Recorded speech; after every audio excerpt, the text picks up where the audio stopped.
De onde vem a origem da nossa existência, senão do sopro de Deus? Ele é o Senhor da vida. Não ouse o homem ser Senhor da vida.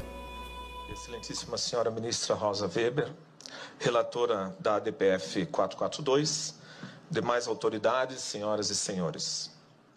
Eu quero iniciar com um ato de agradecimento à senhora excelentíssima ministra Rosa Weber, que no primeiro dia e hoje também desta audiência, a senhora reconheceu que trata-se de um tema jurídico delicado, sensível, altamente polêmico, enquanto envolve razões de ordem ética, moral e religiosa. Mas, infelizmente, querem nos desqualificar como fanáticos e fundamentalistas religiosos que impõem sobre o Estado laico uma visão religiosa. Onde está o fundamentalismo religioso em aderir aos dados da ciência que comprova o início da vida desde a concepção? Onde está o fanatismo religioso em acreditar que todo atentado contra a vida humana é um crime? Onde está o fundamentalismo religioso em dizer que queremos políticas públicas que atendam à saúde das mães e dos filhos? Por isso, a CNBB, Conferência Nacional dos Bispos do Brasil, reitera sua posição em defesa da vida. Esta vida humana, com toda a sua integralidade, dado científico, com toda a dignidade, artigo 1º da Constituição, com toda a inviolabilidade, artigo 5º da Constituição, desde sua concepção até a morte natural. Isso é o mínimo de razoabilidade aceitável que nos permite estar aqui para discutirmos este tema com a recto ratio. Não podemos tratar o assunto negando, deletando, ignorando a existência do bebê. Parece que estamos falando de uma vesícula biliar, de um rim, de um adendo que precisamos extirpar, que está causando a morte das mulheres. O foco está errado. Se é um problema de saúde pública, deve ser tratado e solucionado como tal. Mas não foram poucas vezes que eu vi nesta audiência a ideia de que é necessário que a mulher supere e transcenda a imposição do papel materno. A ideia do desengravidar as mulheres. Isso, excelentíssima ministra, não tem nada a ver com os artigos 124 e 126 do Código Penal. A questão jurídica dos números 124 e 126 foi recepcionada, sim, por todas as mães que pensaram em abortar, mas não fizeram, lembrando que é um atentado contra a vida. Se negarmos isso, negaremos a capacidade de discernimento de todas as mulheres que optaram por não abortar para salvaguardar os seus filhos. O desacordo não é jurídico. Desabilitando os já referidos números do Código Penal, este Supremo Tribunal Federal estaria desacreditando na consciência reta que tutela a vida mais frágil e inocente que é a vida do bebê. O problema é que ninguém quer nominar esse inocente. Ele está apagado, deletado dos nossos discursos para justificar esse intento em nome da autonomia e liberdade da mulher. Mas a criança em desenvolvimento, na 12ª semana, é uma pessoa, uma existência, um indivíduo real, único, irrepetível. E provavelmente, naquele momento, a mãe já escolheu o nome para o seu filho. Se é uma questão de saúde, e a palavra saúde vem de salus, do latim, significa salvar, a lei teria que proteger a mãe e o filho proporcionalmente. Como este Supremo Tribunal Federal vai explicar a permissão da pena capital a um ser humano inocente e indefeso para justificar a nossa incapacidade de políticas públicas de proteção à saúde reprodutiva da mulher? É assim que o Supremo Tribunal Federal vai garantir a inviolabilidade do direito à vida, dando uma arma chamada autonomia, para que homens e mulheres, no seu bel prazer, interrompam a vida das crianças até a 12ª semana, sem precisar dar nenhuma satisfação do seu intento predatório. Esperamos que não, pois o direito à vida é o mais fundamental de todos os direitos. Por isso, mais do que qualquer outro, deve ser protegido. Ele é um direito intrínseco à condição humana e não uma concessão do Estado. Os poderes da República têm a obrigação de garanti-lo e defendê-lo.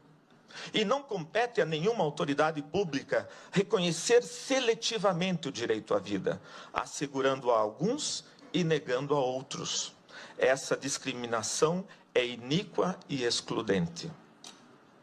Então, poderíamos nos perguntar o que fazer? Urge combater as causas do aborto, através da implementação e aprimoramento de políticas públicas que atendam eficazmente as mulheres, nos campos da saúde, da segurança, da educação sexual e entre outros, especialmente nas localidades mais pobres do Brasil. Mas isso não é matéria para ser discutida nessa Suprema Corte, e sim no Legislativo. Em todo caso, eu convido a senhora, excelentíssima ministra Rosa Weber, que antes de tomar sua decisão, conheça pessoalmente ao menos uma das casas pró-vida que começam a se espalhar pelo Brasil. Nelas, a senhora não vai encontrar só mulheres que recepcionaram os números 124 e 126 do Código Penal, mas também encontrará os seus filhos, que elas não abortaram, dizendo: obrigado, porque vocês me deixaram viver. A senhora poderá mostrar ao mundo que nenhuma sociedade democrática está condenada e obrigada a legalizar o aborto por pressões externas. Poderá mostrar que nosso país não se rebaixa para interesses estrangeiros sobre a nossa soberania. Nós também somos capazes de produzir projetos sociais alternativos para ajudar as mães a gerar e cuidar dos seus filhos. Essas iniciativas já estão demonstrando que é muito mais eficaz, menos oneroso ao Estado e altamente salutar às mães. Porque é muito pior dar um trauma a mais a esse drama pelo resto de suas vidas. É uma pena que o Estado e muitas instituições ficaram tão obcecados e limitados com a estreita visão do aborto e da sua legalização, que se pensássemos o uso dessas verbas para projetos alternativos de cuidado e acompanhamento de casas de acolhida, hoje estaríamos com uma visão diferenciada. Algumas destas casas, Casa Pró-Vida Mãe Imaculada em Curitiba, Casa Luz em Fortaleza, Casa Mater Rainha da Paz em Canoinhas, Associação Guadalupe em São José dos Campos e muitas outras que eu passei a lista. Nós estamos aqui porque fazemos parte da maioria dos brasileiros que são movidos sim pela fé em Deus, mas também pelo cuidado e defesa da vida. Por essa fé não medimos esforços nos gestos de verdadeira solidariedade, justiça e fraternidade. Pedimos como CNBB que essa Suprema Corte não permita a descriminalização do atentado contra a vida nascente. Em nome de muitas mulheres que infelizmente morreram por causa do aborto, aqui foram lembrados no último dia, são perdas irreparáveis. Mas nesse momento, a minha homenagem é para as crianças que morreram com suas mães. E que não sabemos os seus nomes, mas com certeza suas mães já o sabiam. Essas crianças anônimas, que a sociedade não tem coragem de nominá-las, e as esconde nos seus discursos e retóricas, como se não existissem, elas existiram e existem. Nenhuma sã consciência pode negar isso. Excelentíssima ministra Rosa Weber, um dia o grito silencioso desses inocentes calará fundo, pois a nossa nação, pátria amada, mãe gentil, sentirá falta da alegria e do sorriso desses filhos que ela não deixou nascer. Permita-nos continuar cantando: dos filhos deste solo és mãe gentil, pátria amada Brasil.